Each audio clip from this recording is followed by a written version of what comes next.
En este vídeo aprenderás a crear splines. Las splines son objetos bidimensionales que pueden serte muy útiles en numerosas ocasiones. Para crear splines tienes que hacer clic en el segundo botón del panel Crear, en el botón llamado Shapes. Dentro de este panel tienes un menú desplegable con varias opciones. Las que nos interesan son Splines y Extended Splines. Haz clic en Splines. En este menú tienes 12 tipos de primitivas spline. La primera se llama Line. Haz clic para activarla. La forma de crear esta spline es muy sencilla. Haz clic para crear el primer vértice. Para seguir creando vértices, sigue haciendo clic. Las líneas que unen los vértices se llaman segmentos. Si haces clic y arrastras, crearás una curva en lugar de líneas rectas. Como verás más adelante, estas curvas se pueden modificar mediante unos manejadores que se encuentran en los vértices. Si para terminar haces clic sobre el primer vértice que has creado, aparecerá un mensaje preguntando si quieres cerrar la spline.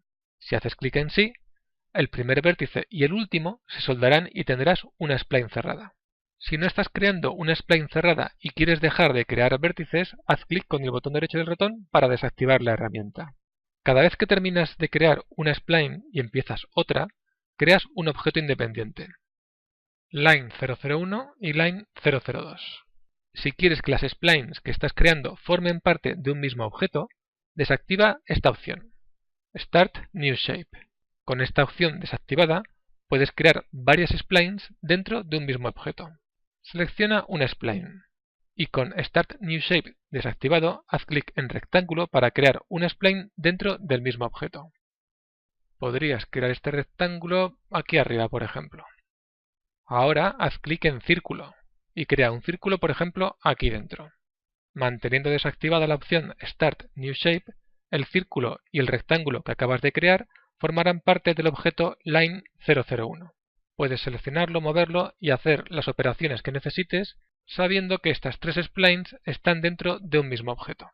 Ahora vuelve a activar Start New Shape y crea un rectángulo. La spline rectángulo y todas las que vamos a ver a partir de ahora tienen una serie de parámetros en su correspondiente rollout. En el caso del rectángulo, podrás modificar la longitud, la anchura y podrás redondear las esquinas con el parámetro Corner Radius. La spline círculo es la más sencilla. Para activarla, haz clic en círculo y haz clic y arrastra en el visor. El único parámetro que tiene esta spline es el radio del círculo. En la spline elipse puedes modificar el largo y el ancho. En esta spline, además, también tienes la opción de añadir un outline al que le puedes dar un grosor en este campo de aquí abajo. Arc funciona un poco diferente. Activa la herramienta y haz clic y arrastra para definir el punto inicial. Suelta el ratón para definir el punto final. Mueve el ratón para definir cuál sería el radio del arco y una vez lo tengas definido, haz clic para terminar. En el rollout parámetros de esta spline podrás definir radio, punto inicial y punto final numéricamente. Las dos últimas opciones que puedes encontrar en la parte inferior del rollout te las voy a dejar para que las investigues por tu cuenta. Donut es muy sencillo, son dos círculos concéntricos, por lo tanto dos radios. Con N-Gon podrás crear un polígono regular de cualquier número de lados. Haciendo clic y arrastrando defines el radio. En los parámetros puedes modificar el radio y definir el número de lados, de tal modo que puedes obtener un triángulo, un cuadrado, pentágono, hexágono, etc. Vamos a hacerlo. Activa la herramienta y haz clic y arrastra para crear el N-Gon. Modifica el radio con el parámetro correspondiente y los lados con el parámetro Sides. Aquí es donde puedes decidir si se trata de un cuadrado, de un pentágono, de un triángulo, etc. También puedes redondear las esquinas y con esta opción de aquí abajo, circular, puedes convertirlo en una circunferencia. La diferencia con círculo es que a N-Gon le puedes dar el número de vértices que quieras. Me explico. Con el círculo seleccionado, ve al panel Display y haz clic en Vertex Ticks. Esto hace que los vértices del círculo sean visibles en todo momento. Al lado de este círculo crea un N-Gon más o menos del mismo tamaño. Como 3D Studio Max guarda los últimos parámetros que has utilizado, la opción circular estará activada. Con el N-Gon seleccionado, ve al panel Display y activa Vertex Ticks. Aquí puedes ver la diferencia. La forma es la misma, pero el número de vértices y de segmentos es diferente. La herramienta N-Gon te permite crear una forma circular con los vértices que necesites. Supongo que te habrás fijado en esto. Cada vez que creas una spline, uno de los vértices tiene un color diferente del resto, un color amarillo. Esto indica que es el primer vértice. Cada vértice de la spline tiene asignado un número.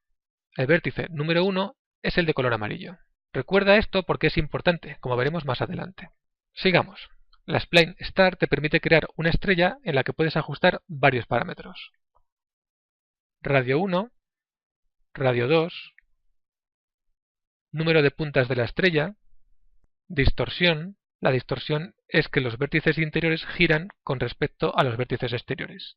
Y estos dos últimos que sirven para redondear las esquinas exteriores y las esquinas interiores.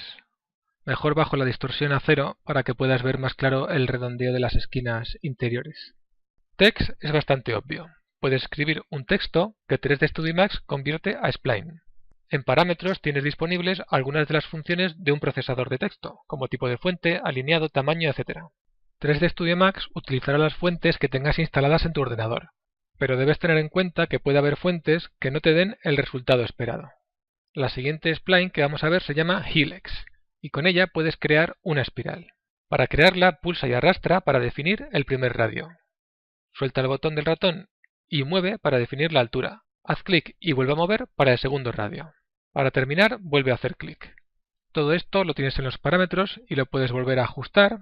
Radio 1, radio 2 y altura. Pero además puedes ajustar el número de vueltas, la desviación, que es este campo de aquí que pone bias, tanto hacia arriba como hacia abajo, como puedes ver, y también la orientación de la espiral, con estas dos opciones de aquí abajo. Egg, bueno, ya lo habrás adivinado, es una spline con forma de huevo. Y por último tienes sección, que es diferente. Lo que hace es extraer una spline de una geometría. Crea una primitiva tipot. Ve a Splines y haz clic en Sección. Haz clic y arrastra para crear la sección. Puedes mover y rotar esta sección. En la tetera verás unas líneas amarillas que te indican por dónde se va a producir el corte. Echa un vistazo para ver si el corte se produce por donde te interesa, y si no es así, mueve y rota hasta que esté a tu gusto.